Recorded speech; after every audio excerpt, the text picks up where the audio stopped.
Hi friends, నేను చెప్పాను కదా మాకు పిల్లలందరం కలిసి వినాయకుడిని నిలబెడుతున్నామని. సో ఇదే అనమాట మా వినాయకుడు.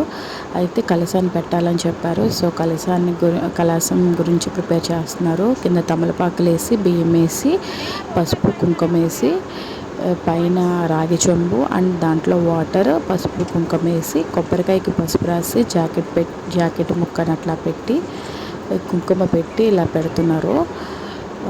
తెలిసి తెలియక చిన్నపిల్లలు కదా, సో పెద్దవాళ్ళు ఎవరు చెప్తే అట్లా చేస్తున్నారు. ఫైనల్లీ అయితే మా దేవుని అయితే నిలబెట్టేశాము. చాలా అంటే చాలా కళగా ఉన్నాడు మా దేవుడు. చూడండి ఎంత ముద్దుగా ఉన్నాడో. చిన్నపిల్లల కళ ఎలా చేస్తారు ఏంటనుకున్నారు, బట్ చాలా అంటే చాలా బాగా చేసాం. చాలా బాగా వచ్చింది కూడా. అండ్ ఇంకేంటంటే తర్వాత పూజ చేసి, మళ్ళీ దీపారాజన చేసి, సాంబ్రాణి పుల్లలు వెలిగించి, హారతి ఇచ్చి మళ్ళీ పూజ చేయాలంట అలాగా. సో అదనమాట, అక్కడితో కంప్లీట్ అయిపోతుంది. మా దేవుడిని నిలబెట్టడం ఫస్ట్ డే.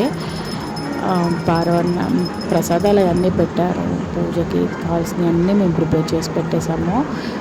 మీకు మా వీడియో నచ్చినట్లయితే, మా బుజ్జి వినాయకుడు నచ్చినట్లయితే లైక్ చేసి సబ్స్క్రైబ్ చేసుకోండి.